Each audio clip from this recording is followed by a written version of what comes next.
de la oración.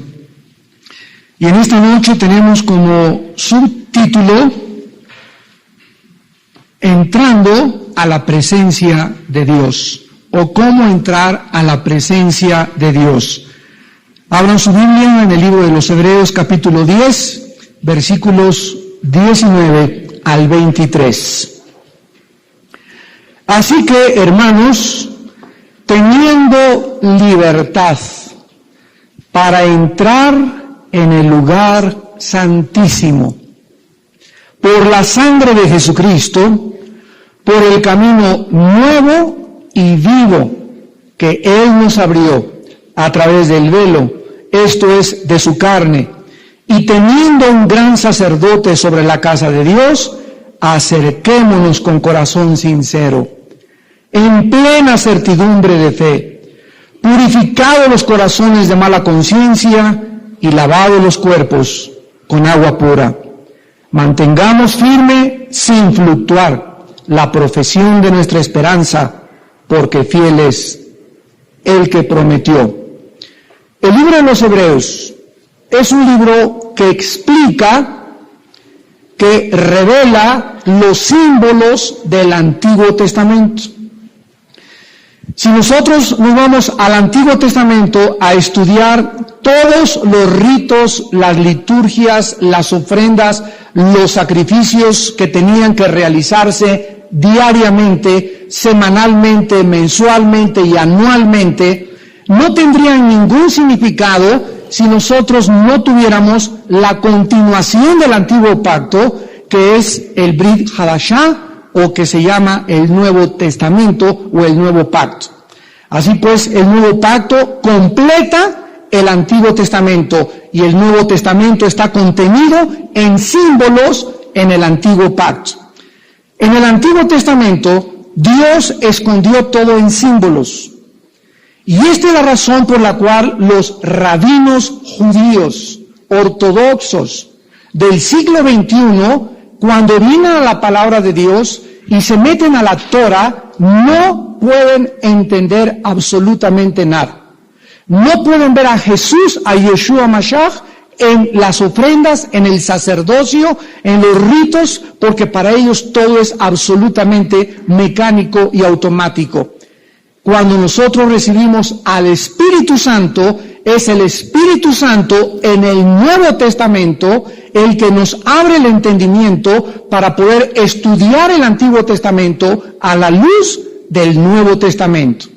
Entonces sería una imposibilidad meternos al Antiguo Testamento si Jesús no hubiera venido y los apóstoles no hubieran sido inspirados por el Espíritu Santo para explicarnos qué era lo que Dios había escondido en símbolos, en sombras, en figuras, en tipos en el Antiguo Testamento. Vamos a tratar de entender este pasaje para ver la maravilla, los grandes detalles, el asombro que Dios quiere impactar en nuestro corazón para que podamos comprender que la Biblia verdaderamente es un libro inspirado por Dios. En el Antiguo Testamento, Dios les dio a los judíos un tabernáculo o un lugar rectangular que estaba compuesto de un patio y en medio había una casita. Esta casita tenía solamente 2 cuartos o 2 habitaciones. El primer cuarto se llamaba el lugar santo y el segundo cuarto se llamaba el lugar santísimo. Dios les da este tabernáculo a su pueblo Israel, a los judíos, para que ellos comenzaran a entender el anhelo, esto lo vimos en la primera y la segunda conferencia de esta serie, el anhelo que Dios tiene de volver a comunicarse con nosotros los seres humanos. Dios no nos creó solamente para soltarnos aquí en este planeta y ser terrícolas y no tuviéramos ningún propósito definido para vivir, ningún significado en nuestro destino, ni que tampoco supiéramos que con esta vida se acaba todo, sino que hay otra vida. Dios quiere que nosotros podamos entenderlo a Él, conocerlo a Él y en medio de las cosas que no veamos, confiar en Él porque Él lo ha dicho. Esto es lo que se llama el justo por la fe vivirá. Entonces Dios les da el tabernáculo a los judíos y establece o instituye lo que se conoce como el orden sacerdotal levítico. de todo el pueblo de Israel, Él toma a una tribu llamada de Leví y toma a una familia de todo Israel, que es la casa de Aarón, para que solamente de la tribu de Leví y solamente de la casa de Aarón pudiesen ellos fungir en el papel de mediadores. O sea que el pueblo no podía venir al tabernáculo y ofrecer sacrificios más que los sacerdotes. Eran el único grupo selecto, escogido por Dios, el único cliché que existió, que podían entrar al tabernáculo, ofrecer un sacrificio y entonces recibir del pueblo, ¿verdad? Ofrecer al pueblo el perdón de los pecados a través de la ofrenda o del sacrificio. Ahora bien, había entre todos solo un sumo sacerdote.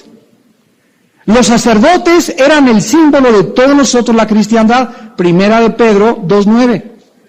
Ahora nosotros somos un real sacerdocio, una nación santa. Todos los cristianos, en el momento de nuestra conversión, nos convertimos en sacerdotes de Dios. La palabra idiasis en el griego significa el que intercede o el que media por otro. En el Antiguo Testamento solamente era un grupo selecto llamados los sacerdotes del orden de Leví y de la casa de Aarón. Y el sumo sacerdote es un símbolo en el Antiguo Testamento de la persona de Jesucristo. El sumo sacerdote entraba al lugar santísimo, el segundo cuartito, donde estaba una arca o un propiciatorio arriba del arca con un bordecito alrededor, donde él vertía la sangre el séptimo mes del calendario judío o el mes de Tishri, y en este propiciatorio debajo había una caja donde estaba guardada los 10 mandamientos. Estaban guardada el maná, una muestra del maná, y estaba guardada la vara de Aarón. Entonces, cuando el sacerdote ponía la sangre en el día de Yom Kippur, o el día de la expiación, sobre el propiciatorio que tenía un bordecito alrededor para que no se cayera la sangre, había 2 querubines que estaban mirando hacia el propiciatorio donde la sangre era vertida. En el momento en que la sangre caía en el propiciatorio, Dios tenía misericordia del pueblo y el pueblo podía ser cubierto de sus pecados. ¿Qué es lo que nos enseña esto en símbolos? Que debajo estaba la ley. Cuando la sangre estaba arriba de la ley, Dios no juzgaba. La ley quedaba debajo de la sangre. La ley decía que el alma que pecare debe de morir, porque la paga del pecado es la muerte. Pero la sangre arriba del propiciatorio cubría la ley que estaba debajo, los 10 mandamientos, y entonces Dios tenía misericordia. Al ver la sangre, el pueblo recibía la cubierta o la expiación de sus pecados. Esto es un símbolo precioso de la cruz del Calvario. Ahora bien, este sumo sacerdote tenía, antes de poder entrar al segundo cuarto, una cortina que era un velo. O sea, si entrásemos nosotros de aquí hacia el lugar santísimo, aquí es el lugar de los sacerdotes y aquí es una cortina. Y antes de entrar al lugar santísimo, esa cortina impedía el paso a los demás sacerdotes. ¿Qué simbolizaba esa cortina? Cuando Cristo en la cruz del Calvario muere, 3 sucesos sobrenaturales se llevan a cabo. Número 1, un gran terremoto. Número 2, tinieblas cubren la tierra. Y número 3, el velo o esa cortina que estaba en el templo judío se rasga de arriba hacia abajo. Y el libro de Hebreos nos muestra que esa cortina era un símbolo de la carne o del cuerpo de Jesucristo. Y cuando el cuerpo de Cristo en la cruz es hecho pedazos, se rompe la cortina porque era lo que impedía el acceso al lugar santísimo. O sea que nadie podía entrar en el Antiguo Testamento al lugar santísimo más que el sumo sacerdote. Y lo que impedía el lugar, la entrada, era la cortina o el cuerpo de Cristo. El cuerpo de Cristo tenía que ser molido y tenía que llevar nuestros pecados para que se abriera el camino y el ser humano tuviese libertad ahora de entrar a la presencia de Dios ya sin ningún sacerdote, sin ningún mediador, sin la intervención ni la mediación ni de Santa Catarina, ni del niño de Atoche, ni de fulano de tal, más que por la sangre preciosa de Jesucristo. Roma se brincó la cruz. Y en la iglesia romana se continúa llevando a cabo los ritos del sacerdocio levítico que quedaron obsoletos cuando Jesús murió en la cruz. Y Roma cree que todavía hay un grupo de personas llamadas sacerdotes. Y que solo ellos pueden, ¿qué cosa? Hacer expiación por nuestros pecados. ¿Cuándo se hace esta expiación por los pecados? En cada misa. De cada 100 católicos que les he preguntado con mucha humildad y con mucho amor, sin afán de agredirlos ni mucho menos, oye, ¿tú realmente sabes lo que es la misa? El 98% no te contesta esta pregunta. Te dicen es la hostia, es la comunión, etcétera, etcétera. Pero escucha y apúntalo. De acuerdo al Concilio de Trento, la misa es la repetición del sacrificio de Cristo por los vivos y los muertos.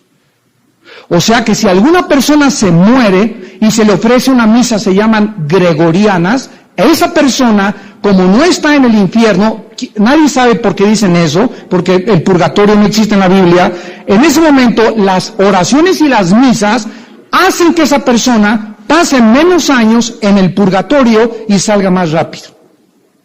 Esto no existe absolutamente en la palabra de Dios. En la Biblia no hay un lugar intermedio, hay cielo o hay infierno.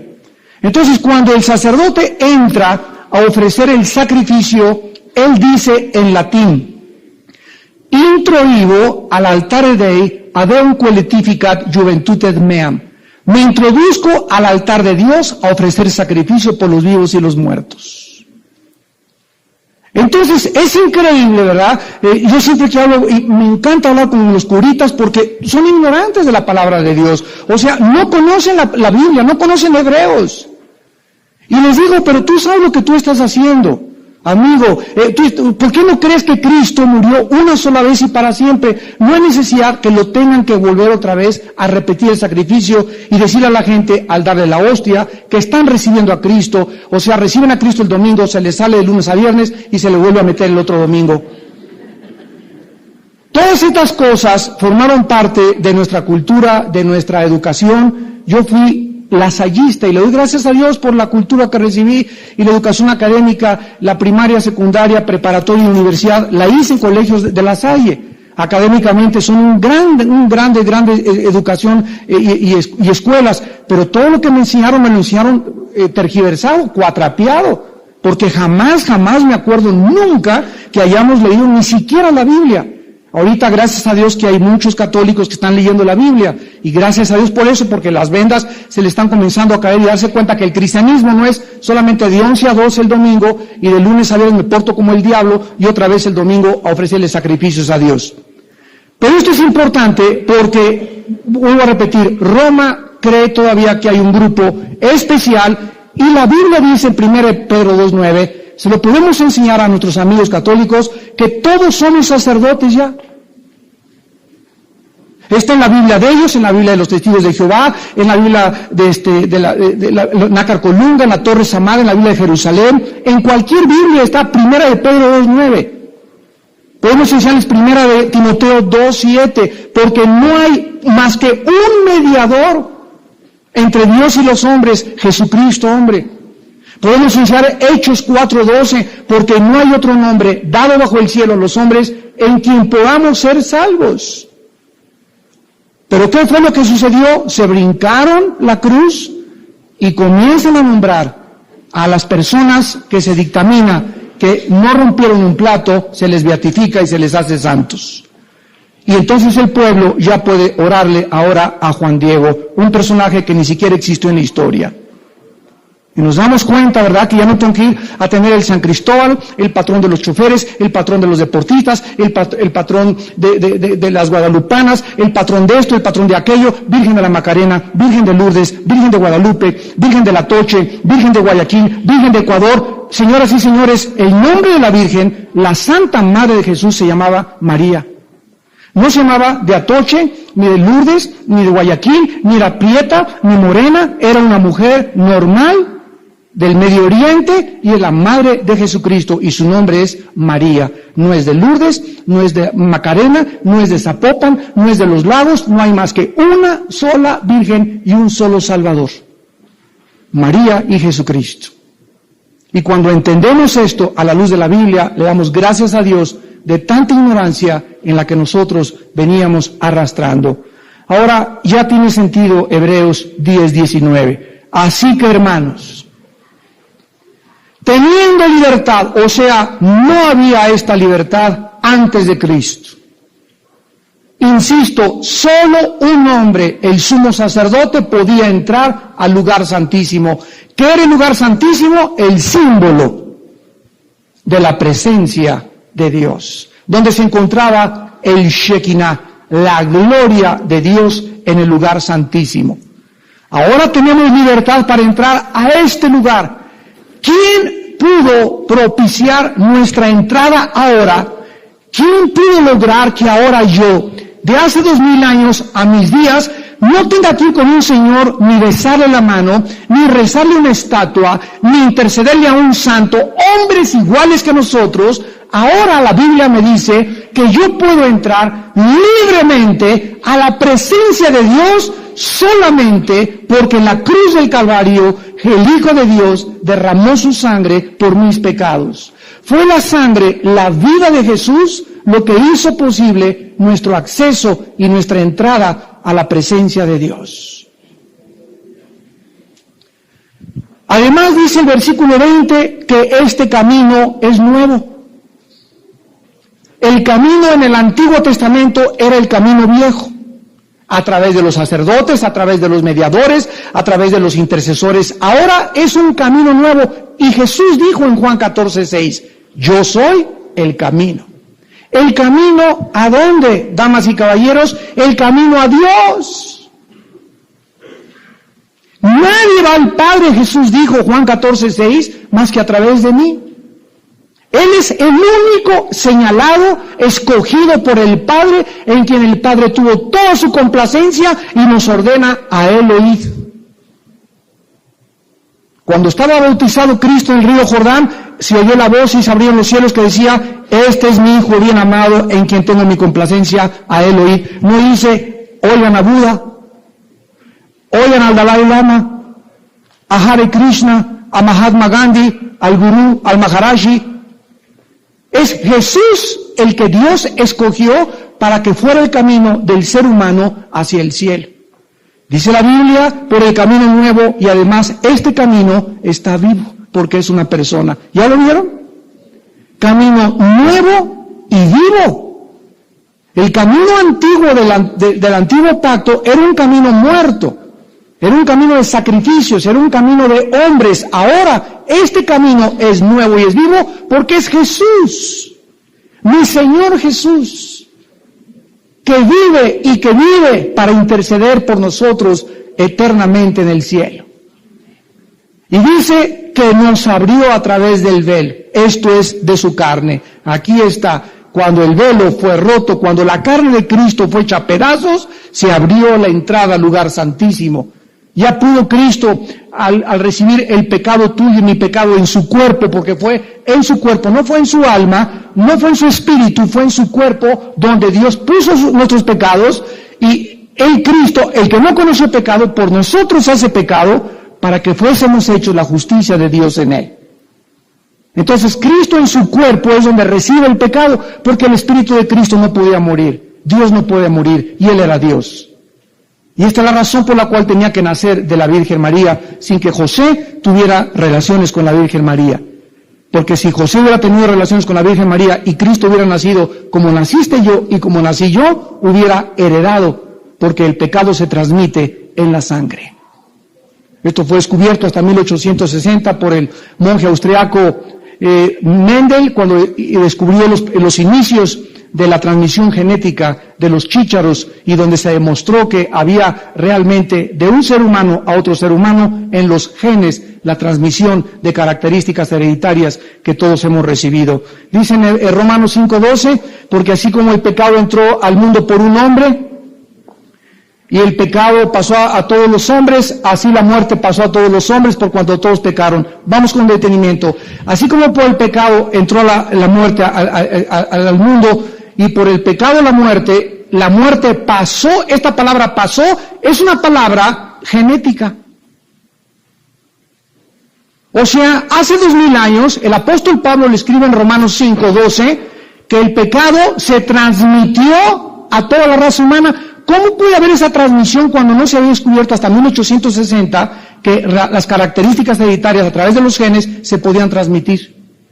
Esto es increíble. La Biblia tiene genética, la Biblia tiene química, tiene física, tiene antropología, tiene las academias que existen de la cultura humana porque es el libro de Dios. Antes de que se formasen las cosas y la ciencia y la astronomía y todo, Dios había establecido un diseño y un orden para que fuese posible la observación, que es la ciencia, la observación de las cosas para poder escribir lo que sucede y tratar de investigarlo a través del conocimiento. La ciencia no podría existir si no hubiera un orden en el universo para observar las cosas. Y no podría existir si no hubiera dos leyes que son la base de la biología, de la física, de la química y de las matemáticas, que se llaman la primera y la segunda ley de la termodinámica, que establecen el deterioro y el desgaste de la materia y la pérdida calorífica que existe alrededor de nuestro planeta y del universo entero. Si no hubiera estas dos leyes, no podría haber física, ni matemáticas, ni biología, ni química, ni ninguna otra disciplina.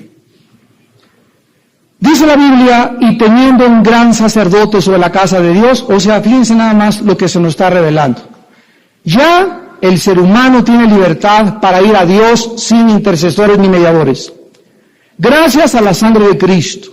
El camino que abrió Cristo es nuevo y está vivo porque es Él. Fue su velo o la carne de Cristo lo que hizo esto posible. Y además ahora tenemos un gran sacerdote, no muchos, uno allá arriba en la casa de Dios. Un gran sacerdote. Por causa de esta revelación, se nos invita a todos, versículo 22, a que nos acerquemos a Dios. Y este es el tema en esta noche de este estudio. Para poder acercarnos a Dios, tenemos en primer lugar que entender algo. Si Cristo muere en una cruz por nuestros pecados, y el Hijo de Dios, el unigénito al que más amaba a Dios, tiene que hacer el sacrificio en nuestro lugar, ¿qué cosa significa esto para mi vida? Que Dios odia, aborrece el pecado. Dios es tan santo que no puede ni siquiera tolerar el pecado. Y ahora que yo comienzo a entender que he recibido a Cristo, que murió por mí, que es mi Salvador, yo tengo que entender el carácter de Dios para poder caminar con Dios. ¿Andarán dos juntos si no estuvieran de acuerdo? Imposible, ¿verdad? O sea, si yo no estoy de acuerdo en la santidad de Dios, yo no puedo caminar con Dios. Porque para caminar con alguien necesitas estar de acuerdo con la persona que caminas. Y el carácter de Dios es santo. Si yo quiero caminar con Dios, necesito vivir en santidad. Si no, es mentira, dice 1 Juan. Toda la primera carta de Juan fue escrita para decir, el que dice que conoce a Dios, el que dice que está en la luz y está en tinieblas y no practica la verdad, es mentiroso. No es cierto que tu cristianismo, es mentira tu cristianismo. Conoces la Biblia, vienes a la iglesia, pero tus hechos, tu vida, tu relación, tu comunión con Dios es una mentira. No la tienes, no conoces ni siquiera el poder de Dios en tu vida. No has experimentado el cambio y la transformación de Dios en tu corazón. Entonces Dios es un Dios santo. Y la palabra santo significa puro. Dice en Mateo 5, dichosos los puros de corazón, porque ellos verán a Dios. En otras palabras está diciendo, para poder ver a Dios ahora, ¿dónde lo vemos? Lo vemos en la Biblia. Cada vez que venimos a la Biblia, vemos a Dios. Y podemos ver en la Biblia a Dios, pero para poder ver a Dios y entender la Biblia y querer conocer los secretos del universo, necesito ser puro. ¿Cuántos de ustedes, hermano, explíqueme esto? ¿Y la predestinación? ¿Se pierde la salvación o no se pierde? Los cristianos pueden tener demonios. ¿Cuántos seres humanos están llenos de incógnitas y de dudas? Y sin embargo, nunca han podido entender que para poder comprender las dudas y poder realmente entender la Biblia, se necesita pureza. Entonces, Dios no quiere solamente enriquecer tu intelecto. El amor, el conocimiento envanece per se. El amor edifica. Necesitamos nosotros caminar balanceadamente, tener amor hacia Dios, amar a Dios con todo nuestro corazón, a nuestro prójimo, no deberle nada a nadie, no echarle bronca a nadie, no tener relaciones equivocadas con nadie, no andar chismeando contra nadie, no hablar mal de nadie, ama a Dios y a tu prójimo como a ti mismo, y entonces puedes, dice la Biblia en Hebreos 10:22, acercarte con corazón sincero. Ese es el primer prerequisito en esta tarde que estudiamos para acercarnos a Dios. Al acercarme a Dios, la palabra sincero significa sin dobleces, transparente, cristalino, limpio. Es lo que significa sincero. Si vengo a Dios, tengo que venir en sinceridad. Y decirle, Padre Santo, soy un asco, la regué, soy un rebelde. No amo a mi esposa, no amo a mi esposo, ando ahí con los ojos relinchando detrás de cada muchacha que pasa. Padre, este alcohol no me deja, la Golden de Acapulco me trae pero bien mareado siempre, los pericos que me meto. Tenemos que ser sinceros delante de Dios, porque estamos delante de un ser que nos conoce íntimamente. No puedo venir con Dios hipócritamente. Ay, Señor, te pido por mi hijito, te pido que me sanes aquí mi hígado y mi páncreas, te pido esto, y me volteo y a mi vieja, cállese y métase para la casa. O no pago impuestos, o estoy robando, o estoy transando. Eso es hipocresía, y Dios odia la hipocresía. Y esta es la razón por la cual muchas veces no podemos ver el poder de Dios en nuestra vida, porque Él no puede contestar nuestras oraciones. Tenemos que entender que debemos de ser genuinos y auténticos al venir a Dios. Esta es la razón por la cual la Biblia dice, Salmo 66:18, si en mi corazón hubiese yo visto la iniquidad, el Señor no me habría escuchado. Proverbios 28:13, el que esconde o el que cubre sus pecados no prosperará, mas el que los confiesa y se aparta, alcanza misericordia. ¡Qué locura sabiendo que Dios es perdonador! Querer esconder mis pecados y debajo del colchón quererme esconder y meterme ahí mis revistas pornográficas creyendo que Dios no me ve o creyendo que Dios ya no tiene conciencia de mi vida. Cuando pierdo el temor de Dios, pierdo y rompo mi relación con Dios inmediatamente. Ya no puede Dios contestarme, ya su gracia deja de operar en mi vida se vuelve crítica, me vuelvo irritable, en mi mente hay confusión, para todo me molesto, comienzo a vivir en la carne, comienzo a vivir miserablemente, porque el pecado trae miseria. Y Dios nos quiere evitar todos estos problemas. Ya la vida tiene demasiados problemas como para que todavía los agreguemos viviendo en pecado. Esta es la razón por la cual dice Dios a los jóvenes, no forniquen. Dios quiere evitarte problemas. Memorias cuando tú te cases de todos los muchachos con los que fornicaste, de las muchachas con las que fornicaste, problemas de salud, problemas emocionales, problemas de culpa, problemas de vergüenza. Dios nos quiere evitar todo eso porque nos ama. A los casados les dice, no cometan adulterio. El que comete adulterio es falto de entendimiento, corrompe su alma el que tal hace. Heridas, vergüenza. ¿Cuándo te perdonará tu esposa? ¿Cuándo te perdonará tu esposo? ¿Cuánto tiempo pasará para que puedas rehabilitar y restaurar tu mente otra vez y tu corazón y tu testimonio con tus hijos y con tus vecinos y con tu familia? Todo esto Dios nos lo quiere evitar y por eso nos dice, no cometerán inmoralidad, porque nos ama. El que no escatimó a su Hijo, ¿cómo no nos dará todas las cosas? Sus mandamientos no son para restringir nuestra libertad, son para que aprendamos a usar esta libertad que Él nos dio en la santidad. Acerquémonos con corazón sincero. En segundo lugar, en plena certidumbre de fe. ¿Qué significa esto? Vamos a que nos lo explique el apóstol Santiago. Después de Hebreos está Santiago, Jacob, Santiago, capítulo 1.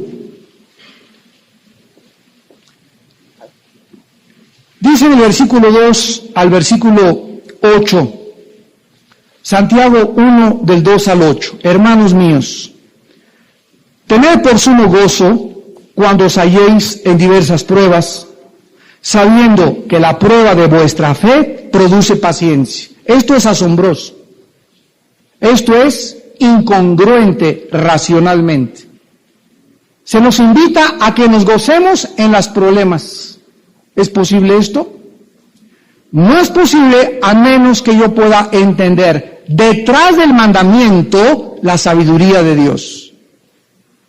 Dios me dice que cuando yo tengo tribulaciones en mi vida, las necesito porque mi fe está siendo probada.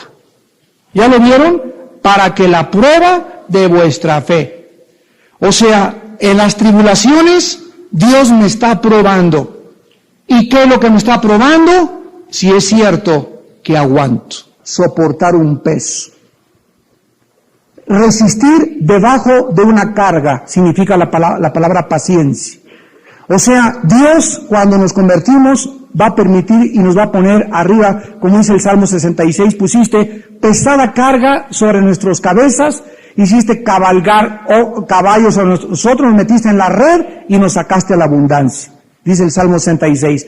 Pero aquí dice Dios, gózate porque es necesario que tu fe sea probada. ¿Y por qué está siendo probada tu fe? Porque necesito que aprendas a soportar las pruebas. Y por eso tienes que aguantar al cocodrilo de esposo que tienes ahí junto a ti.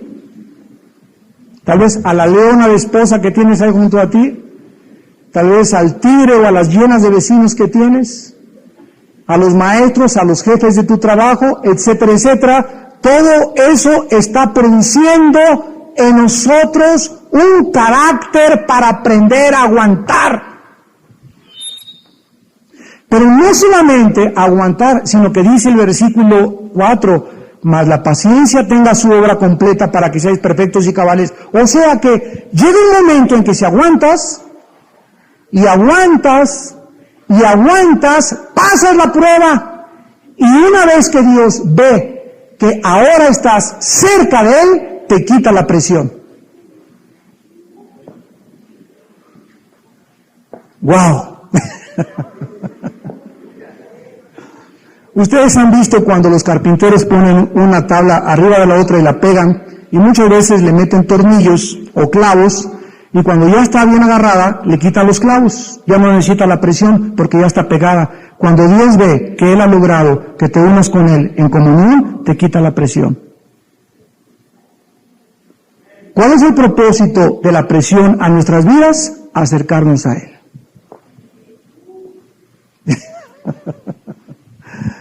Y hasta que aprendamos eso, Dios no te va a quitar la presión. Entiéndelo. Te haré entender Salmo 32 y te enseñaré el camino en que debes andar. Sobre ti pondré mis ojos. No seas como el buey o como la mula, que no vienen a ti, sino es con cabresto o con freno.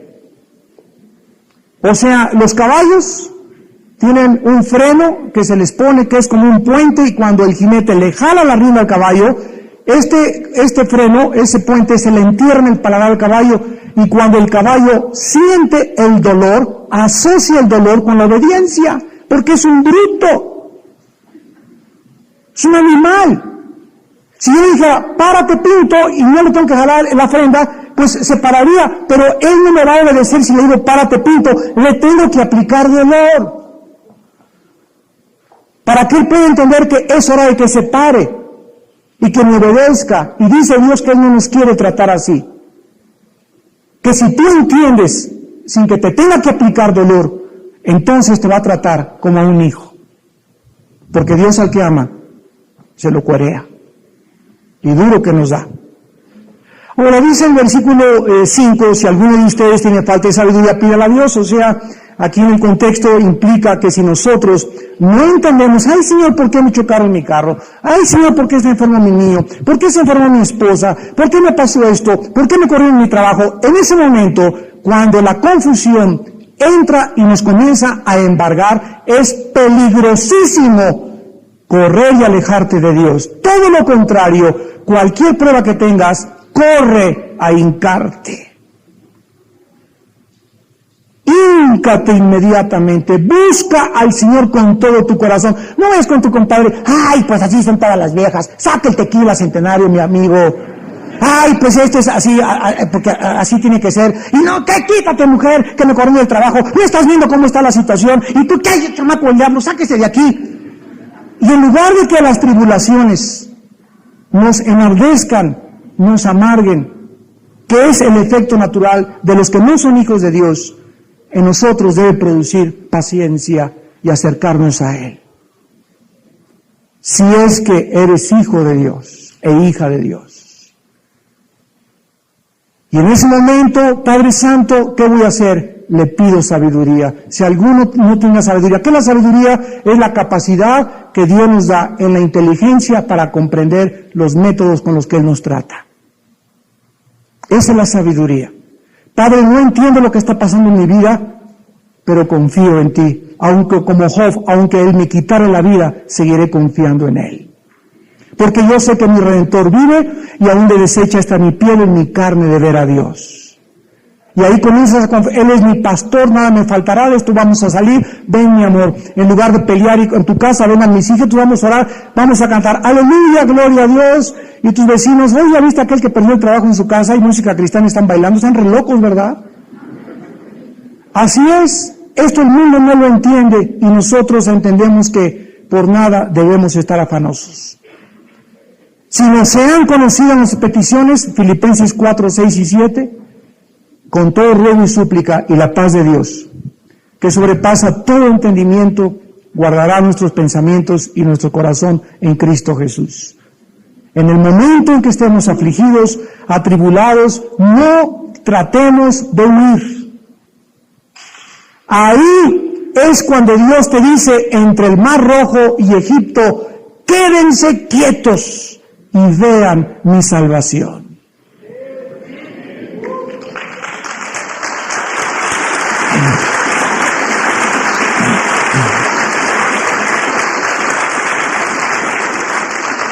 Y el versículo 6 y 7 de Santiago 1 nos aclara el punto que estamos tratando en Hebreos, pero pida con fe.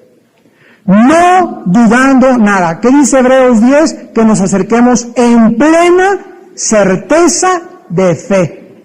Entonces, si me voy a acercar a Dios, como una señora hace muchos años les conté, me dijo, Armando, quiero que vengas a mi casa, tengo mis problemas y necesitamos consejería mis hijas y yo. Y llegué a las 8 de la mañana, la hermana me invitó a desayunar, y me recibieron sus hijas, y ¿dónde está tu mamá? Está ahí arriba, hermano, orando. Pues eran las 8:20, 8:25, 8:30, y hasta la media hora bajó la hermana. Y bajó, ¿qué le pasa, hermano? Ay, hermano, ay, ¿de dónde viene? Le digo, de orar, y regrésese. No me diga que venga de orar, le dije, porque no le creo. Porque si usted estuvo en la presencia de Dios y dejó su carga en Dios, debería de bajar y decir, Padre Santo, ahora tengo la seguridad de que mis penas y he echado mi ansiedad sobre ti, tú tienes cuidado de mí y no dejarás mi carga tirada, y ahora voy a levantarme y me vas a fortalecer. Y nuestra actitud demuestra si creemos a Dios. Le dije, regreses, hermano. Vayas a su cuarto otra vez, porque así hay muchos cristianos. Están, ore, y después, ay, hermano, ¿de dónde viene, hermana, de orar? Regrésese a orar. Y hasta que usted crea realmente que Dios va a solucionar su problema y que usted debe de confiar en Él ciegamente, porque Él lo ha dicho, usted entonces será recompensada con su paz. Pero acerquémonos a Dios con plena certidumbre de fe, porque el que duda es semejante a la onda del mar, que es arrastrada por el viento para acá y para allá. Ustedes ven las olas del mar, ¿verdad? Se levanta, viene el viento y se hace una olota grandísima, revienta la ola y otra vez va para atrás el mar y vuelve a levantar las olas. Así son las cristianos que tienen años diciéndose que van de iglesia en iglesia, de familia en familia, de estudio en estudio, y nunca han podido verdaderamente cimentarse, ni establecerse, ni descubrir la comunión con el Santísimo. Porque no es cierto que han creído, y lo explica el versículo 8, el hombre de doble ánimo. Esta palabra ánimo es una palabra muy interesante porque es la palabra alma. El hombre de doble personalidad es inconstante en todos sus caminos. Esta palabra, después los psicólogos y los psiquiatras le han dado otra clasificación, y la palabra que ellos usan es esquizofrénico. ¿Sabes quién es una persona esquizofrenos en el griego? Mente dividida. Una persona que tiene dos personalidades. Ahora hay desórdenes psicológicamente múltiples de la personalidad. Hay personas que tienen 3 personalidades. En su trabajo tienen una cara. En su familia tienen otra cara. En la iglesia son San Cristóbal y Santa Catarina. Y en la calle son, ¿verdad?, de la delegación de Tláhuac.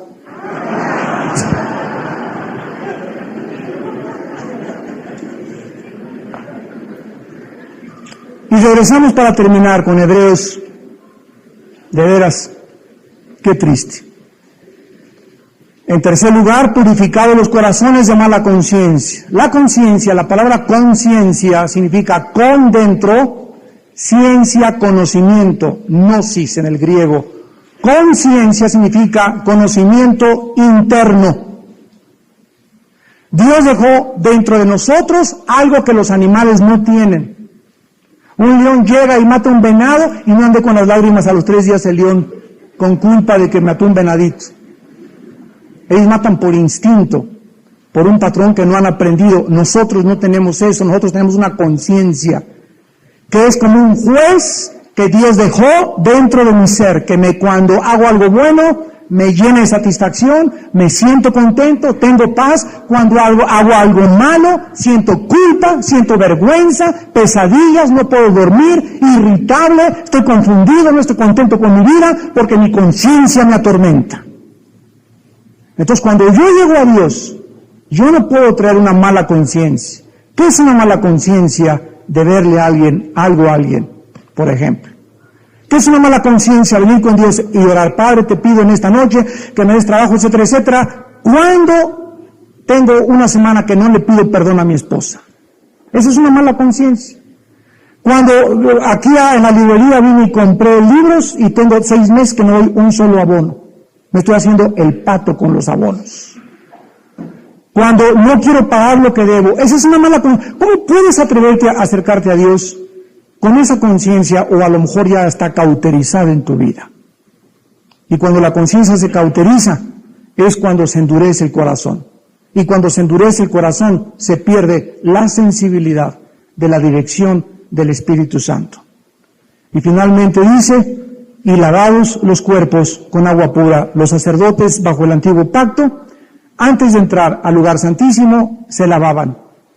Y dice en Efesios 5, maridos, vivan con sus mujeres con sabiduría, porque Cristo se entregó por nosotros para purificarnos por el lavamiento del agua por la palabra.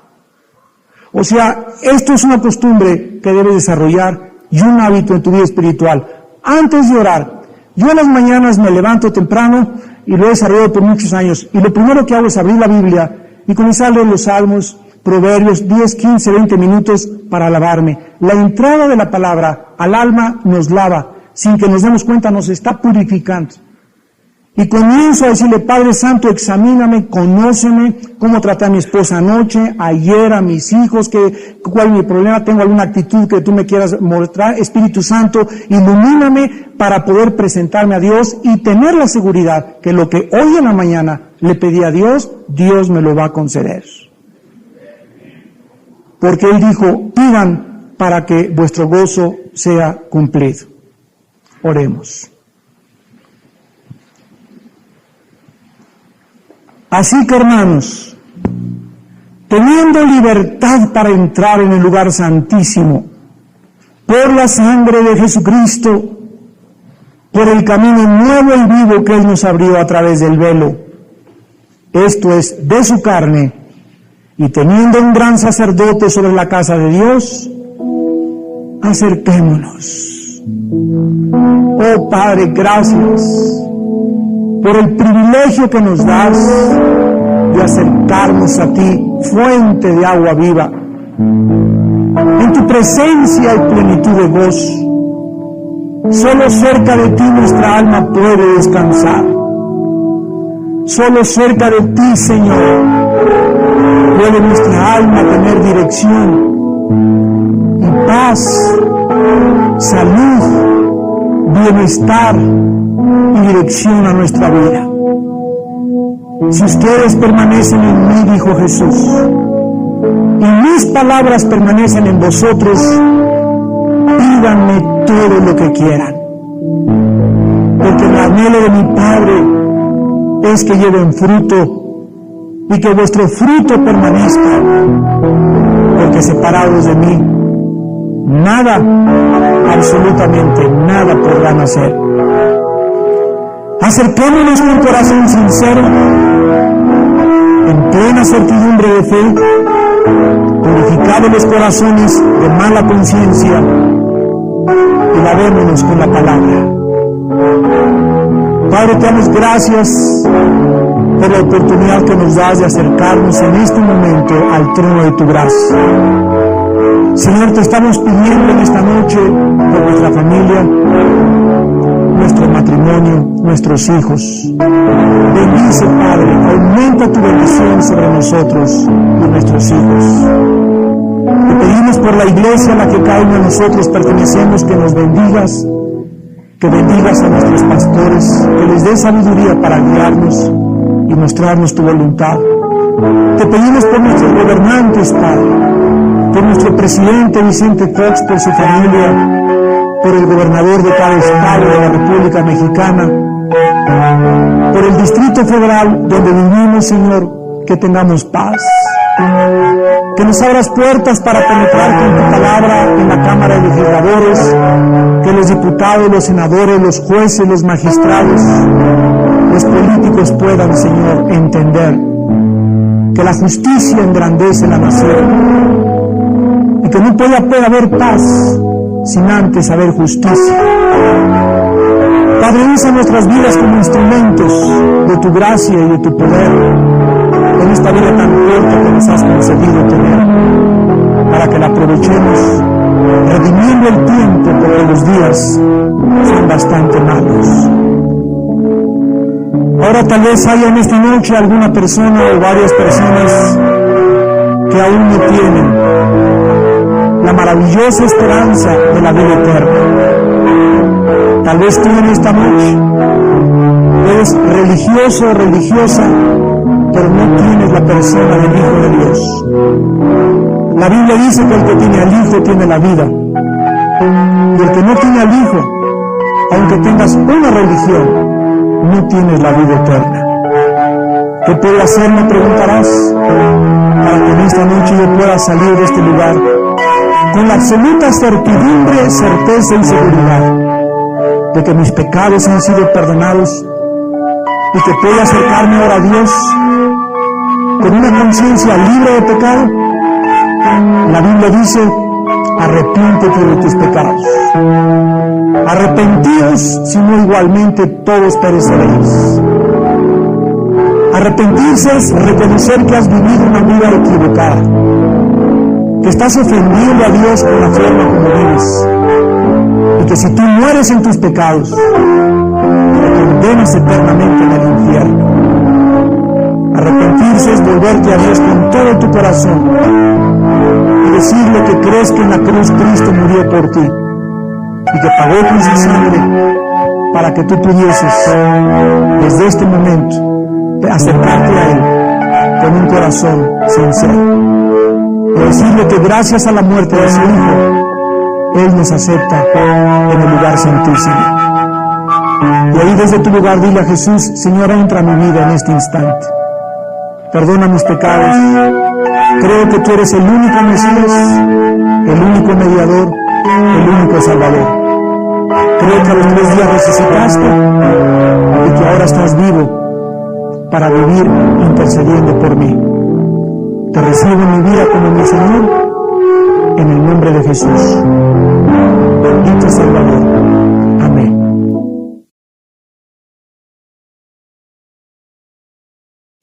De la oración. Y en esta noche tenemos como subtítulo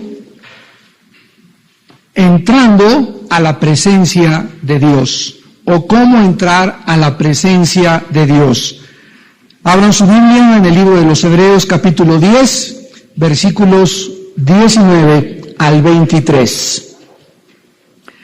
Así que, hermanos, teniendo libertad para entrar en el lugar santísimo, por la sangre de Jesucristo, por el camino nuevo y vivo que Él nos abrió a través del velo, esto es, de su carne, y teniendo un gran sacerdote sobre la casa de Dios, acerquémonos con corazón sincero, en plena certidumbre de fe, purificados los corazones de mala conciencia y lavados los cuerpos con agua pura. Mantengamos firme, sin fluctuar, la profesión de nuestra esperanza, porque fiel es el que prometió. El libro de los Hebreos es un libro que explica, que revela los símbolos del Antiguo Testamento. Si nosotros nos vamos al Antiguo Testamento a estudiar todos los ritos, las liturgias, las ofrendas, los sacrificios que tenían que realizarse diariamente, semanalmente, mensualmente y anualmente, no tendrían ningún significado si nosotros no tuviéramos la continuación del Antiguo Pacto, que es el Brit Hadashah, o que se llama el Nuevo Testamento o el Nuevo Pacto. Así pues, el Nuevo Pacto completa el Antiguo Testamento y el Nuevo Testamento está contenido en símbolos en el Antiguo Pacto. En el Antiguo Testamento, Dios escondió todo en símbolos. Y esta es la razón por la cual los rabinos judíos ortodoxos del siglo XXI, cuando vienen a la palabra de Dios y se meten a la Torah, no pueden entender absolutamente nada. No pueden ver a Jesús, a Yeshua Mashiach, en las ofrendas, en el sacerdocio, en los ritos, porque para ellos todo es absolutamente mecánico y automático. Cuando nosotros recibimos al Espíritu Santo, es el Espíritu Santo en el Nuevo Testamento el que nos abre el entendimiento para poder estudiar el Antiguo Testamento a la luz del Nuevo Testamento. Entonces sería una imposibilidad meternos al Antiguo Testamento si Jesús no hubiera venido y los apóstoles no hubieran sido inspirados por el Espíritu Santo para explicarnos qué era lo que Dios había escondido en símbolos, en sombras, en figuras, en tipos en el Antiguo Testamento. Vamos a tratar de entender este pasaje para ver la maravilla, los grandes detalles, el asombro que Dios quiere impactar en nuestro corazón para que podamos comprender que la Biblia verdaderamente es un libro inspirado por Dios. En el Antiguo Testamento, Dios les dio a los judíos un tabernáculo o un lugar rectangular que estaba compuesto de un patio y en medio había una casita. Esta casita tenía solamente 2 cuartos o 2 habitaciones. El primer cuarto se llamaba el lugar santo y el segundo cuarto se llamaba el lugar santísimo. Dios les da este tabernáculo a su pueblo Israel, a los judíos, para que ellos comenzaran a entender el anhelo, esto lo vimos en la primera y la segunda conferencia de esta serie, el anhelo que Dios tiene de volver a comunicarse con nosotros los seres humanos. Dios no nos creó solamente para soltarnos aquí en este planeta y ser terrícolas y no tuviéramos ningún propósito definido para vivir, ningún significado en nuestro destino, ni que tampoco supiéramos que con esta vida se acaba todo, sino que hay otra vida. Dios quiere que nosotros podamos entenderlo a Él, conocerlo a Él y en medio de las cosas que no veamos, confiar en Él porque Él lo ha dicho. Esto es lo que se llama el justo por la fe vivirá. Entonces Dios les da el tabernáculo a los judíos y establece o instituye lo que se conoce como el orden sacerdotal levítico. De todo el pueblo de Israel, Él toma a una tribu llamada de Leví y toma a una familia de todo Israel, que es la casa de Aarón, para que solamente de la tribu de Leví y solamente de la casa de Aarón pudiesen ellos fungir en el papel de mediadores. O sea que el pueblo no podía venir al tabernáculo y ofrecer sacrificios más que los sacerdotes. Eran el único grupo selecto, escogido por Dios, el único cliché que existió, que podían entrar al tabernáculo, ofrecer un sacrificio y entonces recibir del pueblo, ¿verdad? Ofrecer al pueblo el perdón de los pecados a través de la ofrenda o del sacrificio. Ahora bien, había entre todos solo un sumo sacerdote. Los sacerdotes eran el símbolo de todos nosotros, la cristiandad. Primera de Pedro 2:9.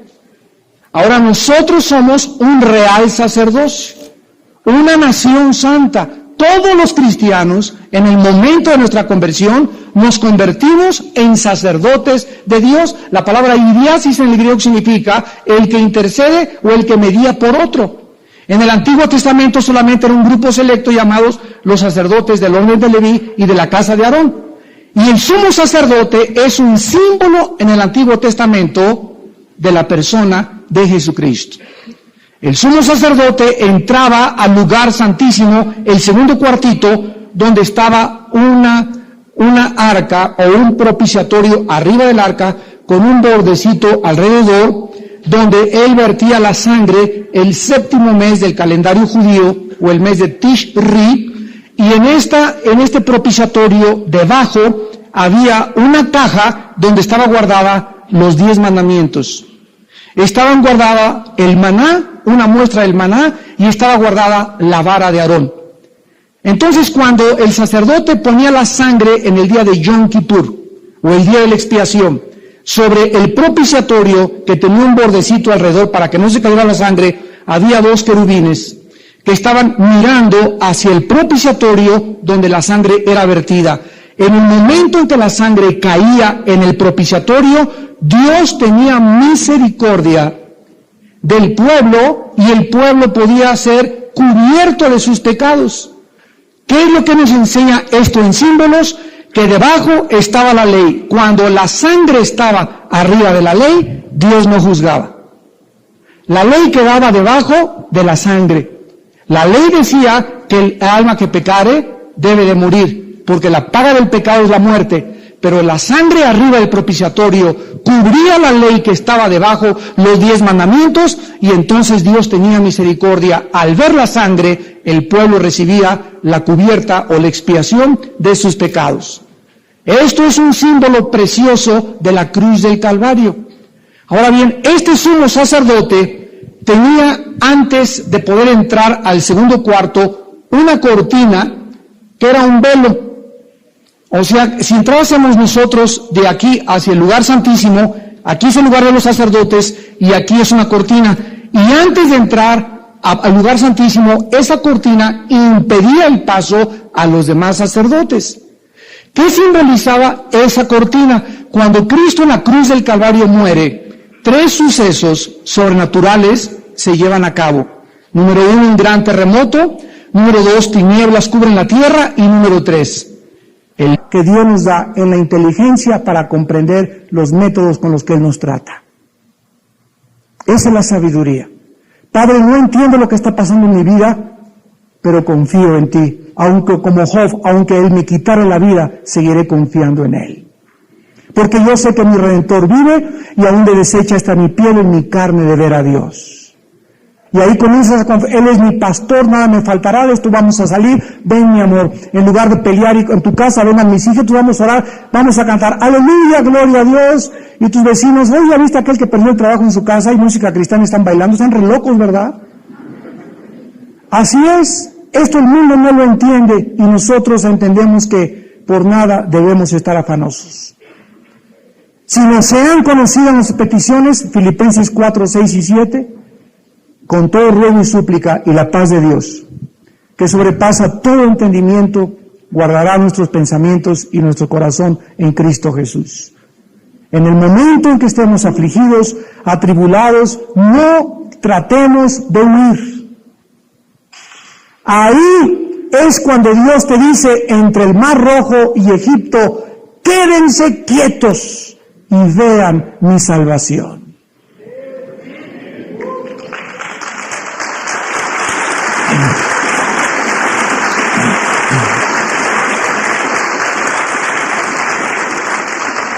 Y el versículo 6 y 7 de Santiago 1 nos aclara el punto que estamos tratando en Hebreos, pero pida con fe, no dudando nada. ¿Qué dice Hebreos 10? Que nos acerquemos en plena certeza de fe.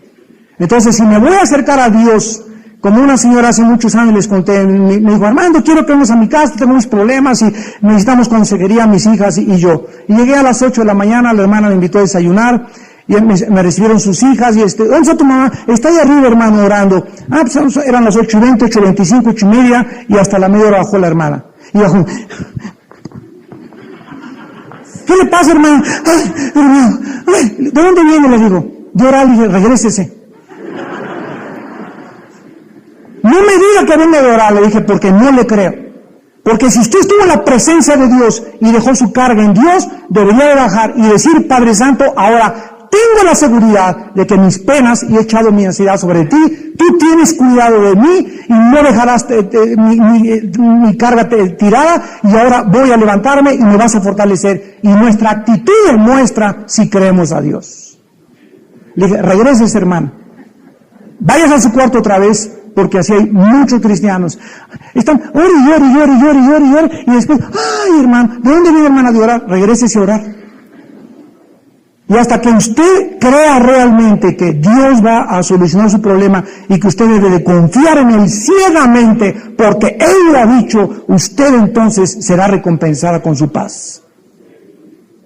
Pero acerquémonos a Dios con plena certidumbre de fe, porque el que duda es semejante a la onda del mar, que es arrastrada por el viento para acá y para allá. Ustedes ven las olas del mar, ¿verdad? Se levanta, viene el viento y se hace una olota grandísima, revienta la ola y otra vez va para atrás el mar y vuelve a levantar las olas. Así son los cristianos que tienen años diciéndose que van de iglesia en iglesia, de familia en familia, de estudio en estudio, y nunca han podido verdaderamente cimentarse, ni establecerse, ni descubrir la comunión con el Santísimo. Porque no es cierto que han creído, y lo explica el versículo 8, el hombre de doble ánimo.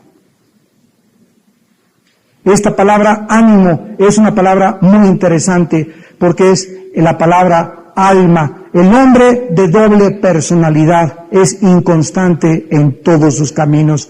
Esta palabra, después los psicólogos y los psiquiatras le han dado otra clasificación, y la palabra que ellos usan es esquizofrénico. ¿Sabes quién es una persona esquizofrenos en el griego? Mente dividida. Una persona que tiene dos personalidades. Ahora hay desórdenes psicológicamente múltiples de la personalidad. Hay personas que tienen 3 personalidades. En su trabajo tienen una cara. En su familia tienen otra cara. En la iglesia son San Cristóbal y Santa Catarina. Y en la calle son, ¿verdad?, de la delegación de Tláhuac.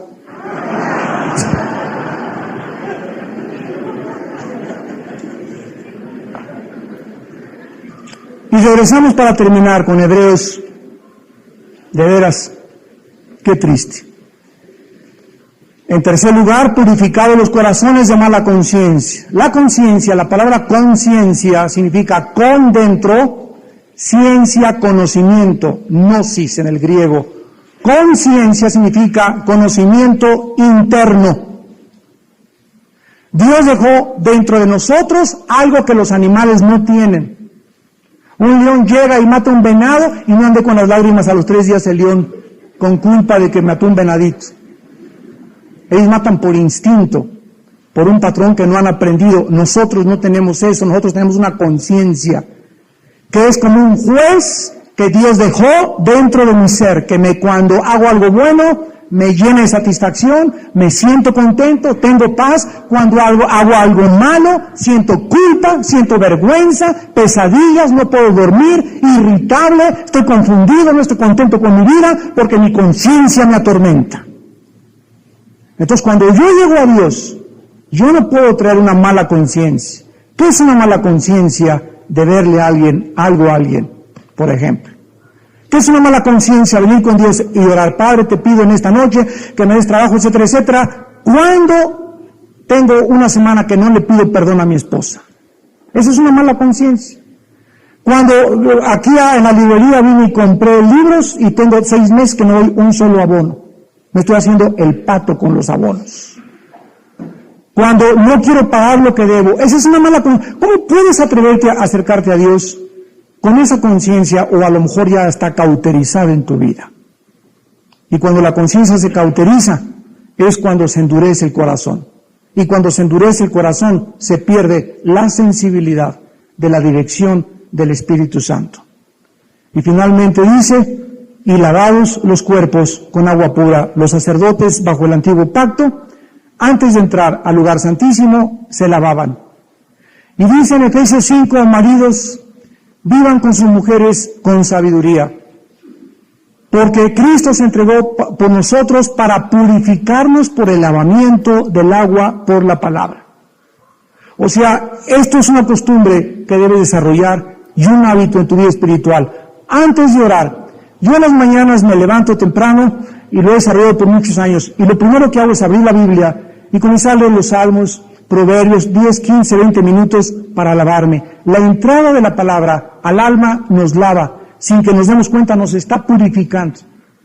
Y comienzo a decirle: Padre Santo, examíname, conóceme, cómo traté a mi esposa anoche, ayer, a mis hijos, cuál es mi problema, tengo alguna actitud que tú me quieras mostrar. Espíritu Santo, ilumíname para poder presentarme a Dios y tener la seguridad que lo que hoy en la mañana le pedí a Dios, Dios me lo va a conceder. Porque Él dijo: pidan para que vuestro gozo sea cumplido. Oremos. Así que, hermanos, teniendo libertad para entrar en el lugar santísimo, por la sangre de Jesucristo, por el camino nuevo y vivo que Él nos abrió a través del velo, esto es, de su carne, y teniendo un gran sacerdote sobre la casa de Dios, acerquémonos. Oh Padre, gracias por el privilegio. Te pido esto y me volteo y a mi vieja: cállese y métase para la casa. O no pago impuestos, o estoy robando, o estoy transando. Eso es hipocresía, y Dios odia la hipocresía. Y esta es la razón por la cual muchas veces no podemos ver el poder de Dios en nuestra vida, porque Él no puede contestar nuestras oraciones. Tenemos que entender que debemos de ser genuinos y auténticos al venir a Dios. Esta es la razón por la cual la Biblia dice, Salmo 66, 18, si en mi corazón hubiese yo visto la iniquidad, el Señor no me habría escuchado. Proverbios 28, 13, el que esconde o el que cubre sus pecados no prosperará, mas el que los confiesa y se aparta alcanza misericordia. ¡Qué locura, sabiendo que Dios es perdonador, querer esconder mis pecados! Y debajo del colchón quererme esconder y meterme ahí en mis revistas pornográficas, creyendo que Dios no me ve, o creyendo que Dios ya no tiene conciencia de mi vida. Cuando pierdo el temor de Dios, pierdo y rompo mi relación con Dios inmediatamente. Ya no puede Dios contestarme, ya su gracia deja de operar en mi vida se vuelve crítica, me vuelvo irritable, en mi mente hay confusión, para todo me molesto, comienzo a vivir en la carne, comienzo a vivir como miserablemente, porque el pecado trae miseria. Y Dios nos quiere evitar todos estos problemas. Ya la vida tiene demasiados problemas como para que todavía los agreguemos viviendo en pecado. Esta es la razón por la cual dice Dios a los jóvenes: no forniquen. Dios quiere evitarte problemas. memorias cuando tú te cases de todos los muchachos con los que fornicaste, de las muchachas con las que fornicaste, problemas de salud, problemas emocionales, problemas de culpa, problemas de vergüenza. Dios nos quiere evitar todo eso porque nos ama. A los casados les dice, no cometan adulterio. El que comete adulterio es falto de entendimiento, corrompe su alma el que tal hace. Heridas, vergüenza. ¿Cuándo te perdonará tu esposa? ¿Cuándo te perdonará tu esposo? ¿Cuánto tiempo pasará para que puedas rehabilitar y restaurar tu mente otra vez y tu corazón y tu testimonio con tus hijos y con tus vecinos y con tu familia? Todo esto Dios nos lo quiere evitar y por eso nos dice, no cometerán inmoralidad, porque nos ama. El que no escatimó a su Hijo, ¿cómo no nos dará todas las cosas? Sus mandamientos no son para restringir nuestra libertad, son para que aprendamos a usar esta libertad que Él nos dio en la santidad. Acerquémonos con corazón sincero. En segundo lugar, en plena certidumbre de fe. ¿Qué significa esto? Vamos a que nos lo explique el apóstol Santiago. Después de Hebreos está Santiago, Jacob, Santiago, capítulo 1. Dice en el versículo 2 al versículo 8, Santiago 1 del 2 al 8, hermanos míos, tened por sumo gozo cuando os halléis en diversas pruebas, sabiendo que la prueba de vuestra fe produce paciencia. Esto es asombroso. Esto es incongruente racionalmente. Se nos invita a que nos gocemos en los problemas. ¿Es posible esto? No es posible a menos que yo pueda entender detrás del mandamiento la sabiduría de Dios. Dios me dice que cuando yo tengo tribulaciones en mi vida, las necesito porque mi fe está siendo probada. ¿Ya lo vieron? Para que la prueba de vuestra fe. O sea, en las tribulaciones Dios me está probando. ¿Y qué es lo que me está probando? Si es cierto que aguanto, soportar un peso. Resistir debajo de una carga significa la palabra paciencia. O sea, Dios cuando nos convertimos va a permitir y nos va a poner arriba, como dice el Salmo 66, pusiste pesada carga sobre nuestras cabezas, hiciste cabalgar caballos sobre nosotros, nos metiste en la red y nos sacaste a la abundancia. Dice el Salmo 66. Pero aquí dice Dios, gózate porque es necesario que tu fe sea probada. ¿Y por qué estoy siendo probada tu fe? Porque necesito que aprendas a soportar las pruebas. Y por eso tienes que aguantar al cocodrilo de esposo que tienes ahí junto a ti. Tal vez a la leona de esposa que tienes ahí junto a ti. Tal vez al tigre o a las hienas de vecinos que tienes. A los maestros, a los jefes de tu trabajo, etcétera, etcétera. Todo eso está produciendo en nosotros un carácter para aprender a aguantar. Pero no solamente aguantar, sino que dice el versículo 4, mas la paciencia tenga su obra completa para que seáis perfectos y cabales. O sea que llega un momento en que si aguantas, y aguantas, pasas la prueba, y una vez que Dios ve que ahora estás cerca de Él, te quita la presión.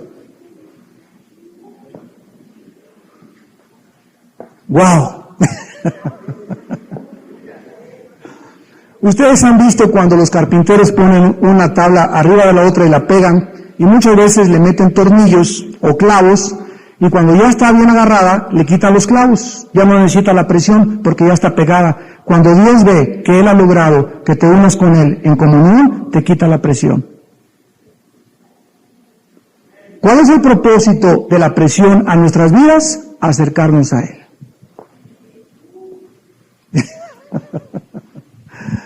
Y hasta que aprendamos eso, Dios no te va a quitar la presión. Entiéndelo. Te haré entender Salmo 32 y te enseñaré el camino en que debes andar. Sobre ti pondré mis ojos. No seas como el buey o como la mula, que no vienen a ti, sino es con cabresto o con freno. O sea, los caballos tienen un freno que se les pone, que es como un puente, y cuando el jinete le jala la rienda al caballo, este freno, ese puente, se le entierra en el paladar al caballo, y cuando el caballo siente el dolor, asocia el dolor con la obediencia, porque es un bruto, es un animal. Si yo dijera, párate Pinto, y no le tengo que jalar la frenda, pues se pararía, pero él no me va a obedecer si le digo, párate Pinto, le tengo que aplicar dolor, para que él pueda entender que es hora de que se pare, y que me obedezca. Y dice Dios que Él no nos quiere tratar así. Que si tú entiendes, sin que te tenga que aplicar dolor, entonces te va a tratar como a un hijo. Porque Dios al que ama, se lo cuerea. Y duro que nos da.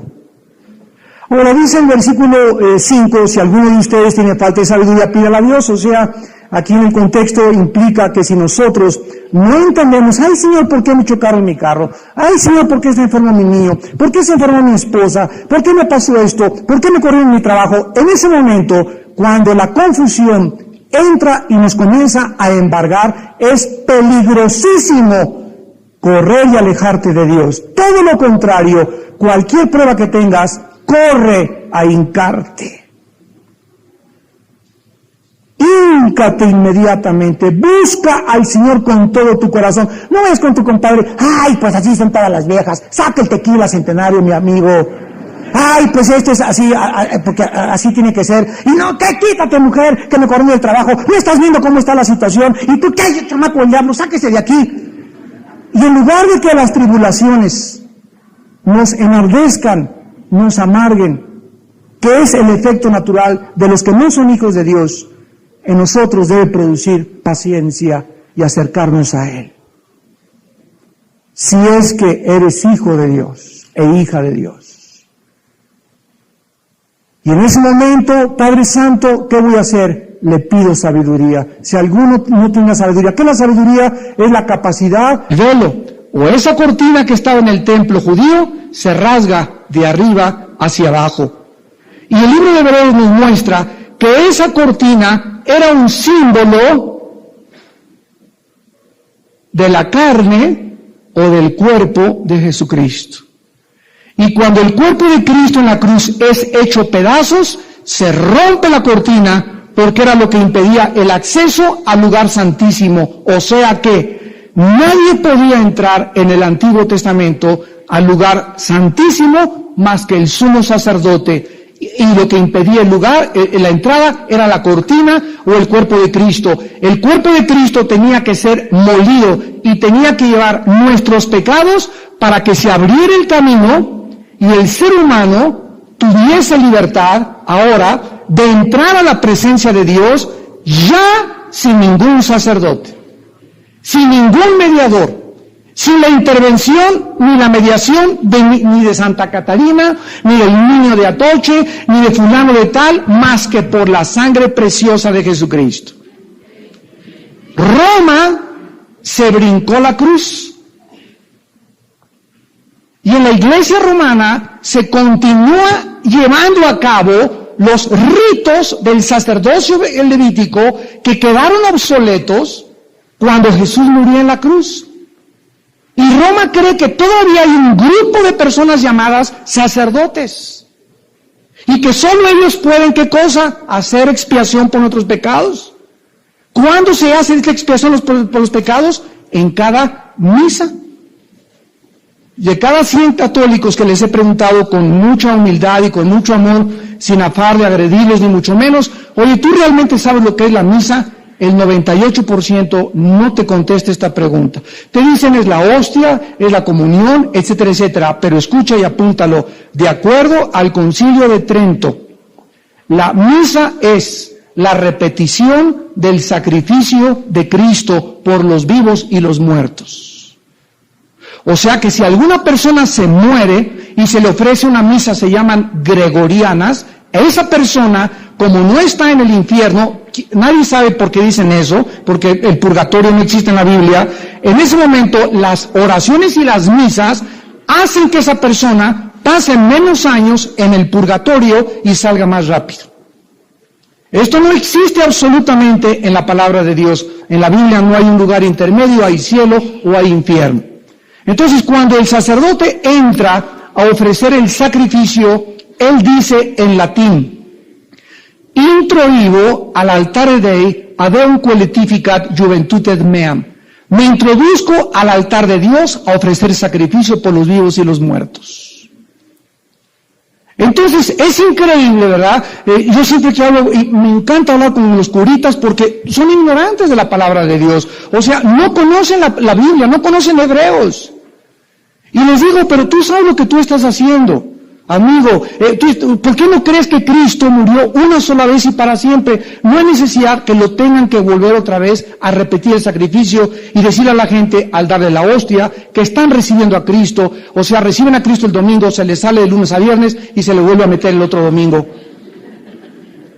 Todas estas cosas formaron parte de nuestra cultura, de nuestra educación. Yo fui lasallista y le doy gracias a Dios por la cultura que recibí y la educación académica, la primaria, secundaria, preparatoria y universidad, la hice en colegios de La Salle. Académicamente son un grande educación y escuelas, pero todo lo que me enseñaron tergiversado, cuatrapeado, porque jamás me acuerdo nunca que hayamos leído ni siquiera la Biblia. Ahorita, gracias a Dios que hay muchos católicos que están leyendo la Biblia, y gracias a Dios por eso, porque las vendas se le están comenzando a caer y darse cuenta que el cristianismo no es solamente de 11 a 12 el domingo, y de lunes a viernes me porto como el diablo, y otra vez el domingo a ofrecerle sacrificios a Dios. Pero esto es importante porque, vuelvo a repetir, Roma cree todavía que hay un grupo especial, y la Biblia dice en 1 Pedro 2:9, se lo podemos enseñar a nuestros amigos católicos, que todos somos sacerdotes ya. Está en la Biblia de ellos, en la Biblia de los Testigos de Jehová, en la Biblia de la Nácar Colunga, en la Torre Samada, en la Biblia de Jerusalén. En cualquier Biblia está 1 de Pedro 2:9. Podemos enseñarles 1 de Timoteo 2:7, porque no hay más que un mediador entre Dios y los hombres, Jesucristo hombre. Podemos enseñar Hechos 4:12, porque no hay otro nombre dado bajo el cielo a los hombres en quien podamos ser salvos. Pero ¿qué fue lo que sucedió? Se brincaron la cruz y comienzan a nombrar a las personas que se dictamina que no rompieron un plato, se les beatifica y se les hace santos. Y entonces el pueblo ya puede orarle ahora a Juan Diego, un personaje que ni siquiera existió en la historia. Y nos damos cuenta, ¿verdad?, que ya no tengo que ir a tener el San Cristóbal, el patrón de los choferes, el patrón de los deportistas, el patrón de las guadalupanas, el patrón de esto, el patrón de aquello, Virgen de la Macarena, Virgen de Lourdes, Virgen de Guadalupe, Virgen de la Toche, Virgen de Guayaquil, Virgen de Ecuador. Señoras y señores, el nombre de la Virgen, la Santa Madre de Jesús, se llamaba María. No se llamaba de Atoche, ni de Lourdes, ni de Guayaquil, ni era prieta, ni morena, era una mujer normal del Medio Oriente y es la madre de Jesucristo, y su nombre es María. No es de Lourdes, no es de Macarena, no es de Zapopan, no es de los lagos, no hay más que una sola Virgen y un solo Salvador, María y Jesucristo. Y cuando entendemos esto a la luz de la Biblia, le damos gracias a Dios de tanta ignorancia en la que nosotros veníamos arrastrando. Ahora ya tiene sentido Hebreos 10:19. Así que, hermanos, teniendo libertad, o sea, no había esta libertad antes de Cristo. Insisto, solo un hombre, el sumo sacerdote, podía entrar al lugar santísimo. ¿Qué era el lugar santísimo? El símbolo de la presencia de Dios, donde se encontraba el Shekinah, la gloria de Dios en el lugar santísimo. Ahora tenemos libertad para entrar a este lugar. ¿Quién pudo propiciar nuestra entrada ahora? ¿Quién pudo lograr que ahora yo, de hace 2000 años a mis días, no tenga que ir con un señor, ni besarle la mano, ni rezarle una estatua, ni intercederle a un santo, hombres iguales que nosotros? Ahora la Biblia me dice que yo puedo entrar libremente a la presencia de Dios solamente porque en la cruz del Calvario el Hijo de Dios derramó su sangre por mis pecados. Fue la sangre, la vida de Jesús, lo que hizo posible nuestro acceso y nuestra entrada a la presencia de Dios. Además dice el versículo 20 que este camino es nuevo. El camino en el Antiguo Testamento era el camino viejo, a través de los sacerdotes, a través de los mediadores, a través de los intercesores. Ahora es un camino nuevo, y Jesús dijo en Juan 14:6, yo soy el camino. ¿El camino a dónde, damas y caballeros? El camino a Dios. Nadie va al Padre, Jesús dijo, Juan 14:6, más que a través de mí. Él es el único señalado, escogido por el Padre, en quien el Padre tuvo toda su complacencia y nos ordena a Él oíd. Cuando estaba bautizado Cristo en el río Jordán, se oyó la voz y se abrieron los cielos que decía, este es mi Hijo bien amado, en quien tengo mi complacencia, a Él oíd. No dice, oigan a Buda, oigan al Dalai Lama, a Hare Krishna, a Mahatma Gandhi, al Gurú, al Maharaji. Es Jesús el que Dios escogió para que fuera el camino del ser humano hacia el cielo. Dice la Biblia, por el camino nuevo, y además este camino está vivo, porque es una persona. ¿Ya lo vieron? Camino nuevo y vivo. El camino antiguo del antiguo pacto era un camino muerto. Era un camino de sacrificios, era un camino de hombres. Ahora, este camino es nuevo y es vivo porque es Jesús, mi Señor Jesús, que vive y que vive para interceder por nosotros eternamente en el cielo. Y dice que nos abrió a través del velo, esto es de su carne. Aquí está, cuando el velo fue roto, cuando la carne de Cristo fue hecha a pedazos, se abrió la entrada al lugar santísimo. Ya pudo Cristo, al recibir el pecado tuyo y mi pecado en su cuerpo, porque fue en su cuerpo, no fue en su alma, no fue en su espíritu, fue en su cuerpo donde Dios puso nuestros pecados, y el Cristo, el que no conoció pecado, por nosotros hace pecado, para que fuésemos hechos la justicia de Dios en él. Entonces Cristo en su cuerpo es donde recibe el pecado, porque el Espíritu de Cristo no podía morir, Dios no puede morir, y Él era Dios. Y esta es la razón por la cual tenía que nacer de la Virgen María, sin que José tuviera relaciones con la Virgen María.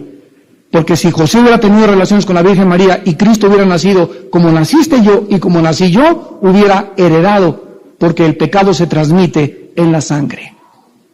Esto fue descubierto hasta 1860 por el monje austriaco Mendel, cuando descubrió los inicios de la transmisión genética de los chícharos, y donde se demostró que había realmente de un ser humano a otro ser humano en los genes la transmisión de características hereditarias que todos hemos recibido. Dice en Romanos 5:12, porque así como el pecado entró al mundo por un hombre, y el pecado pasó a todos los hombres, así la muerte pasó a todos los hombres por cuanto todos pecaron. Vamos con detenimiento. Así como por el pecado entró la muerte al mundo, y por el pecado la muerte pasó. Esta palabra pasó es una palabra genética. O sea, hace 2000 años el apóstol Pablo le escribe en Romanos 5:12 que el pecado se transmitió a toda la raza humana. ¿Cómo puede haber esa transmisión cuando no se había descubierto hasta 1860 que las características hereditarias a través de los genes se podían transmitir? Esto es increíble. La Biblia tiene genética, la Biblia tiene química, tiene física, tiene antropología, tiene las academias que existen de la cultura humana, porque es el libro de Dios. Antes de que se formasen las cosas y la ciencia y la astronomía y todo, Dios había establecido un diseño y un orden para que fuese posible la observación, que es la ciencia, la observación de las cosas, para poder escribir lo que sucede y tratar de investigarlo a través del conocimiento. La ciencia no podría existir si no hubiera un orden en el universo para observar las cosas. Y no podría existir si no hubiera dos leyes que son la base de la biología, de la física, de la química y de las matemáticas, que se llaman la primera y la segunda ley de la termodinámica. que establecen el deterioro y el desgaste de la materia y la pérdida calorífica que existe alrededor de nuestro planeta y del universo entero. Si no hubiera estas dos leyes, no podría haber física, ni matemáticas, ni biología, ni química, ni ninguna otra disciplina. Dice la Biblia, y teniendo un gran sacerdote sobre la casa de Dios, o sea, fíjense nada más lo que se nos está revelando. Ya el ser humano tiene libertad para ir a Dios sin intercesores ni mediadores. Gracias a la sangre de Cristo. El camino que abrió Cristo es nuevo y está vivo porque es Él. Fue su velo o la carne de Cristo lo que hizo esto posible. Y además ahora tenemos un gran sacerdote, no muchos, uno allá arriba en la casa de Dios. Un gran sacerdote, por causa de esta revelación, se nos invita a todos, versículo 22, a que nos acerquemos a Dios. Y este es el tema en esta noche de este estudio. Para poder acercarnos a Dios, tenemos en primer lugar que entender algo. Si Cristo muere en una cruz por nuestros pecados, y el Hijo de Dios, el unigénito al que más amaba a Dios, tiene que hacer el sacrificio en nuestro lugar, ¿qué cosa significa esto para mi vida? Que Dios odia, aborrece el pecado. Dios es tan santo que no puede ni siquiera tolerar el pecado. Y ahora que yo comienzo a entender que he recibido a Cristo, que murió por mí, que es mi Salvador, yo tengo que entender el carácter de Dios para poder caminar con Dios. ¿Andarán dos juntos si no estuvieran de acuerdo? Imposible, ¿verdad? O sea, si yo no estoy de acuerdo en la santidad de Dios, yo no puedo caminar con Dios. Porque para caminar con alguien necesitas estar de acuerdo con la persona que caminas. Y el carácter de Dios es santo. Si yo quiero caminar con Dios, necesito vivir en santidad. Si no, es mentira, dice 1 Juan. Toda la primera carta de Juan fue escrita para decir, el que dice que conoce a Dios, el que dice que está en la luz y está en tinieblas y no practica la verdad, es mentiroso. No es cierto que tu cristianismo, es mentira tu cristianismo. Conoces la Biblia, vienes a la iglesia, pero tus hechos, tu vida, tu relación, tu comunión con Dios es una mentira. No la tienes. No conoces ni siquiera el poder de Dios en tu vida. No has experimentado el cambio y la transformación de Dios en tu corazón. Entonces Dios es un Dios santo. Y la palabra santo significa puro. Dicen en Mateo 5, dichosos los puros de corazón, porque ellos verán a Dios. En otras palabras está diciendo, para poder ver a Dios ahora, ¿dónde lo vemos? Lo vemos en la Biblia. Cada vez que venimos a la Biblia, vemos a Dios. Y podemos ver en la Biblia a Dios, pero para poder ver a Dios y entender la Biblia y querer conocer los secretos del universo, necesito ser puro. ¿Cuántos de ustedes, hermano, explíqueme esto? ¿Y la predestinación? ¿Se pierde la salvación o no se pierde? Los cristianos pueden tener demonios. ¿Cuántos seres humanos están llenos de incógnitas y de dudas?